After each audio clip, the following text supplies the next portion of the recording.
스페이스X가 6월에 상장합니다. 기업가치 1,750조 원. 페이스북 역대 최대 IPO의 16.8배예요. 역대 최대가 들어오면 기존 주식에선 돈이 빠집니다. 오늘 이 구조를 풀어봅니다. 보고 나면 6월 뉴스가 달라집니다. 숫자 하나 더 보실게요. 스페이스X가 이번 IPO에서 시장에서 빨아들이는 돈이 750억 달러. 우리 돈으로 108조 원입니다. 108조. 이 숫자가 어느 정도냐 하면 삼성전자 시가총액의 대략 15% 수준이에요. 이게 단 한 번의 상장으로 미국 증시에서 빠져나갑니다. 왜 문제냐? 미국 개미들이 이 주식을 사려면 다른 종목을 팔아야 하거든요. 월가 분석가들은 실제 자금 이동 규모가 350조 원까지 튈 수 있다고 추정합니다. 그런데 6월이 끝이 아닙니다. 10월엔 엔소로픽, 4분기엔 오픈AI 상장이 예고됐어요. 오픈AI 목표 기업가치 1조 달러, 엔소로픽 최근 투자자 제안은 8천억 달러.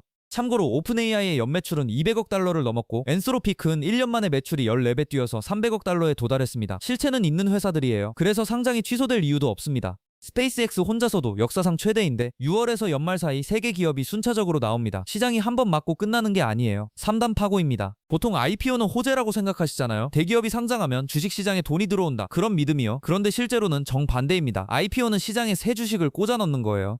투자자 지갑 크기는 그대로인데 살 주식 개수만 늘어납니다. 돈이 새 주식으로 흘러가면 기존 주식에선 돈이 빠져요. 이게 기본 수급 원리입니다. 사람들이 또 이렇게 믿어요. 빅테크는 너무 커서 영향 없다. 그런데 2012년 페이스북 상장 때 어땠는지 기억하세요? 페이스북 주가는 상장 첫날 보합에 그치더니 이틀 만에 19% 빠졌고 3개월 안에 50% 조정됐습니다. IPO 직후 41일 동안은 미국에서 다른 어떤 IPO도 나오지 않았어요. 시장이 얼어붙었다는 뜻입니다. 당시 페이스북 IPO 기업 가치는 1,040억 달러. 이번 스페이스X는 1조 7,500억 달러예요. 규모가 16.8배입니다. 영향이 없을 수가 없어요. 오늘 영상에서 세 가지를 풀어드립니다. 첫째, 스페이스X 단일 IPO가 왜 시장을 흔드는지. 둘째, 6월이 끝이 아니라 3단 파고의 시작인 이유. 셋째, 역대 2위 CAP39.2가 말하는 구조적 취약성.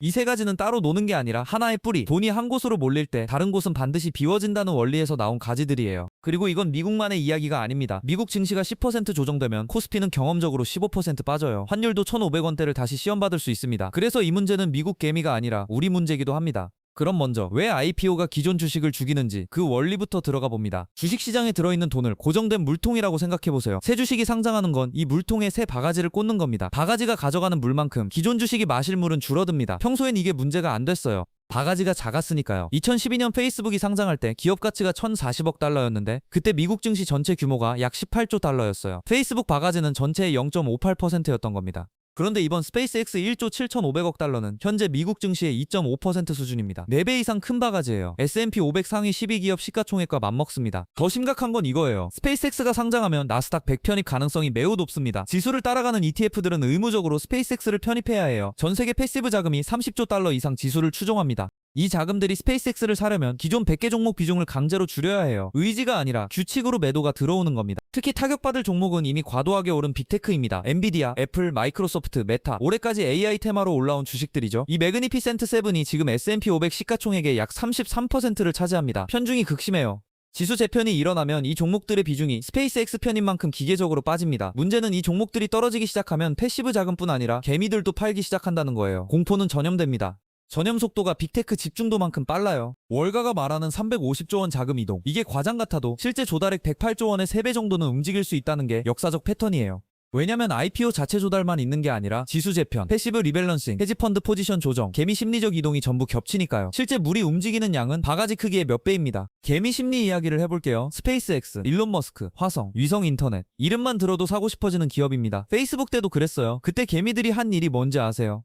평소 들고 있던 애플, 아마존 주식을 팔아서 페이스북을 산 겁니다. 결과는 페이스북은 상장 당일부터 떨어졌고 판 기존 주식들은 몇 달 뒤 더 올랐어요. 이걸 심리학에서 일확천금 함정이라고 합니다. 대박 기대감이 기본 수급 원리를 이겨요. 이번 스페이스X는 그 함정이 더 강합니다. 머스크라는 인물 효과, 화성이라는 서사, 테슬라로 이미 한 번 성공한 기업. 개미들이 기존 포지션을 비워서라도 살 가능성이 큽니다. 그리고 그 비운 자리가 지금 오른 빅테크거든요. 2012년 페이스북 IPO 당시 현상이 정확히 이랬어요. 개미들이 페이스북 배정받으려고 기존 주식을 파니 상장 직후 IT주 전반이 흔들렸습니다. 페이스북 자체는 3개월 만에 반토막 났고 나스닥도 5월 고점에서 6월 초까지 약 8% 조정됐어요. 당시 페이스북 시가총액은 1,040억 달러였습니다. 이번 스페이스X 목표는 1조 7,500억 달러. 단순 규모 비교로 16.8배예요. 충격 강도도 비례한다고 보면 답이 보입니다. 그런데 여기서 반전이 하나 있습니다. 경쟁 채널들이 이 IPO를 이야기하면서 큰 실수를 하고 있어요. 6월에 3개 기업이 동시 상장한다고요? 자금 이동 350조의 근거가 그거거든요. 그런데 그게 사실이 아닙니다. 팩트를 정정하면서 진짜 구조로 들어가 봅니다. 6월에 상장하는 건 스페이스X 한 곳입니다. 오픈AI IPO 예정일은 올해 4분기, 빠르면 9월, 늦으면 내년 1분기예요. 엔스로픽은 10월 나스닥 상장이 유력합니다. 정리하면 이래요. 6월엔 스페이스X 1조 7,500억 달러, 10월엔 엔스로픽 약 8천억 달러, 4분기엔 오픈AI 약 1조 달러. 동시가 아니라 순차입니다. 왜 이게 중요하냐면 동시였으면 한 번에 맞고 끝났을 겁니다. 순차면 시장이 맞고 회복하려다가 다시 맞고 또 맞아요. 복싱으로 치면 한방 하드펀치가 아니라 3연타 콤비네이션입니다. 투자자들이 6월 충격 흡수하려고 현금 확보하는 순간 10월에 또 자금 빠져나갈 구멍이 열려요. 시장의 체력이 계속 소모되는 구조입니다. 과거 비슷한 패턴이 있었냐? 2000년 닷컴 버블이 그랬습니다. 1999년 12월부터 2000년 3월까지 VA 리눅스, 패스트닷컴, 웹엔 같은 기술주 IPO가 몇 달에 걸쳐 쏟아졌어요. 하나하나는 받아낼만 했는데 겹치니까 수급이 붕괴됐습니다. VA 리눅스는 상장 당일 697% 폭등했다가 2년 만에 99% 빠졌어요. 나스닥은 2000년 3월 고점에서 2002년 10월까지 78% 떨어졌습니다. 지금이 그때와 똑같다는 건 아니에요. 스페이스X, 오픈AI, 엔스로픽은 실제 매출과 사업이 있으니까요. 하지만 큰 IPO 연쇄 토크 시장 과열 플러스 수급 붕괴 구조는 정확히 닮았습니다. 그런데 지금 이 순간 미국 증시 밸류에이션이 어디쯤 있는지 보실게요. S&P 500 GAP 비율이 39.2입니다. 1871년 이후 관측된 역대 2위예요. 1위는 닷컴 버블 피크 44.2. 다시 말하면 지금은 버블 고점의 89% 수준에 올라 있는 겁니다. 이 상태에서 사상 최대 IPO 3연타가 들어옵니다. 충격이 닿았을 때 아래로 떨어질 거리가 매우 길어요. 그런데 재미있는 역설이 있어요. AI 대장주 엔비디아의 현재 포워드 PE가 22.1입니다. S&P 500 평균은 23.6이에요. 엔비디아가 시장 평균보다 싸진 겁니다. 10년 만에 처음 있는 밸류에이션 역전이에요. 전문가들 해석이 갈립니다. 어떤 쪽은 AI 트레이드가 이미 끝났다고 말하고 어떤 쪽은 오히려 지금이 저평가 구간이다 라고 말해요. 둘 다 절반씩 맞을 수 있어요. 엔비디아 개별은 실적이 과하게 좋아서 싸 보일 뿐이고 지수 전체 CAP는 여전히 39.2로 과열입니다. 엔비디아만 싸 보이는 거지 시장은 비싸요. 그런데 이 상황에서 새로 상장하는 스페이스X, 오픈AI, 안스로픽은 전부 수익이 불확실한 고성장 AI 테마입니다. 저평가된 엔비디아에서 돈 빼서 고평가된 신규 IPO로 이동하는 일이 벌어질 수 있어요. 사람들이 이상한 짓을 하는 이유는 간단합니다. 지금 오른 주식은 이미 오른 거라 늦었다고 느끼고 새로 상장하는 주식은 초기라 먼저 잡아야 한다고 믿어요. 경제학에서 이걸 새로움 선호 편향이라고 부릅니다. 2000년 닷컴 붕괴 때도 똑같은 심리였어요. 당시 개미들은 실적 나오는 인텔, 시스코를 팔고 패스트닷컴, 웹엔 같은 갓 상장한 기업으로 옮겨갔습니다. 결과는 다 아시는 대로고요. 이 심리가 집단적으로 움직이면 시장은 구조적으로 약해져요. 그리고 그 약해진 시장에 6월에 첫 파도가 닿는 겁니다. 여기까지 미국 이야기였습니다. 한국 투자자한테는 뭐가 오나? 미국 증시가 10% 조정되면 코스피는 경험적으로 15% 떨어집니다. 2022년 스태그플레이션 공포 때도 2020년 코로나 때도 이 패턴이 반복됐어요. 한국 증시는 미국 증시의 고베타 자산처럼 움직입니다. 왜냐면 외국인 비중이 30% 넘고 외국인이 움직이면 지수가 움직이거든요. 그리고 외국인의 상당수는 미국 연기금과 패시브 ETF예요. 미국에서 리밸런싱이 벌어지면 한국 비중 축소 명령이 기계적으로 날아옵니다. 그 순간 코스피가 빠져요. 환율도 같이 움직여요. 미국 주식 폭락이 오면 위험자산 회피 심리가 켜지고 달러 수요가 증가하고 원화는 약세로 갑니다. 이번 4월 환율은 이미 1530원대예요. 17년 만에 최고치입니다. 이 상황에서 미국 증시가 6월 충격을 맞으면 환율은 1600원 선을 시험받을 수 있어요. 1600원이면 원유, 천연가스, 밀, 반도체 장비까지 전부 수입 가격이 올라갑니다.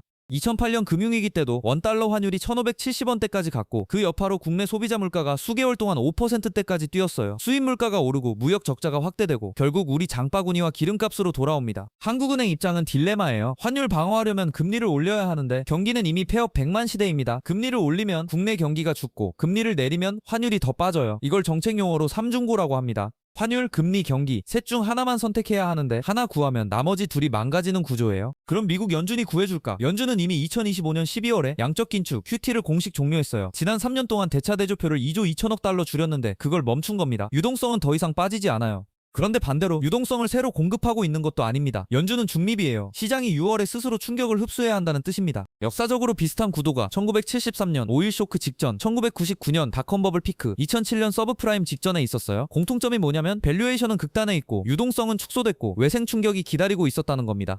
다른 점은 이번엔 외생 충격이 자발적이라는 거예요. 스스로 상장을 예고한 IPO니까요. 오일 쇼크처럼 갑자기 터지는 게 아니라 날짜까지 공개돼 있습니다. 이건 보기 드문 상황이에요. 예고된 위기는 시장이 평가를 미리 조정할 여지가 있지만 동시에 예고됐다고 해서 약해지는 건 아닙니다. 2012년 페이스북 IPO 이후 어떤 조치가 있었는지 기억하는 분 계실 거예요. 상장 4개월 뒤인 9월 미국 연준은 QE3를 전격 발표했습니다. 시장 경색을 풀려고 매달 400억 달러 자산 매입을 선언한 겁니다. 그렇게 유동성 엔진을 다시 켰는데도 페이스북은 그 이후로도 한 달 더 빠졌어요. 이번엔 그런 구원투수가 없습니다. 연준은 중립, 규모는 16.8배예요. 수치를 대입해보면 답은 쉽게 나옵니다. 그럼 어떤 시나리오가 가능한지 정리해봅니다. 시나리오 A, 선반영. 이미 4월에 정보가 퍼졌으니 시장이 미리 반영해서 6월엔 별일 없다. 그런데 선반영은 스페이스X 하나면 가능한 수준이고 3건을 다 선반영하기엔 규모가 너무 큽니다. 시나리오 B, 단일 충격. 6월에 스페이스X 충격만 오고 10월과 4분기엔 학습 효과로 약하게 끝난다. 가장 안전한 중간 시나리오예요. 시나리오 C, 3단 파고. 6월 스페이스X, 10월 안스로픽, 4분기 오픈AI가 누적되면서 나스닥이 20% 이상 조정된다. 과거 패턴, 특히 CAP 39.2라는 밸류에이션 조건으로 보면 C 확률이 가장 낮지 않습니다. 여기까지 정리해봅니다. 첫째, 6월 스페이스X IPO는 규모가 페이스북의 16.8배라 단일 이벤트로도 역사상 최대 수급 충격입니다. 둘째, 6월이 끝이 아니라 10월 안스로픽, 4분기 오픈AI로 이어지는 3단 파고의 시작이에요. 셋째, 지금 S&P 500 KP가 39.2로 역대 2위라 충격이 닿았을 때 떨어질 거리가 깁니다. 그래서 뉴스를 볼 때 3가지 사고 프레임으로 봐야 해요. 첫 번째, 구조를 보세요. IPO 하나의 크기가 아니라 그게 시장 수급 구조를 어떻게 바꾸는지요. 둘째, 순환을 보세요. 한 번이 아니라 연쇄로 오면 어떻게 누적되는지요. 세 번째, 역사를 보세요. 2000년 닷컴, 2012년 페이스북 IPO, 1973년 오일 쇼크. 과거의 패턴이 지금과 어느 지점에서 일치하고 어느 지점에서 갈라지는지 비교하면 현재를 더 정확히 볼 수 있어요. 세 프레임 모두 이번 영상에서 계속 썼던 도구입니다. 외워두시면 다음 위기 때도 바로 쓰실 수 있어요. 하나만 기억하세요. 주식시장에서 새로 들어온 큰 주식 하나는 반드시 다른 주식의 비중을 밀어냅니다. 수급은 제로섬이에요. 이건 심리도 예측도 아니고 단순한 수학입니다. 2026년 6월 이후 세계 최대 IPO 3개가 순차적으로 이 시장을 밀어냅니다. 합산 기업 가치만 3조 5천억 달러, 우리 돈 5천조 원이에요. 이 순간을 이해하는 사람과 못 이해하는 사람의 차이는 포트폴리오 수익률로 나타날 겁니다. 그렇다고 지금 가진 주식 다 팔라는 얘기가 아닙니다. 시나리오 A처럼 선반영 가능성도 있고 충격이 생각보다 약할 수도 있어요. 핵심은 아무 일도 일어나지 않는다는 가정이 위험하다는 겁니다. 예정돼 있는 이벤트를 모르고 맞는 건 예방 가능한 손실이니까요. 구조를 알면 최소한 당황하진 않습니다. 오늘 영상 도움되셨다면 구독과 좋아요 부탁드립니다. 댓글에 6월 시나리오 A, B, C 중 어디에 베팅하시는지 짧게 한 글자만 남겨주시면 다음 영상에서 여러분 댓글 통계로 정리해볼게요. 시장은 예측하는 게 아니라 준비하는 겁니다. 다음에도 구조적 분석으로 돌아오겠습니다. 이해하는 힘이 자유를 만듭니다.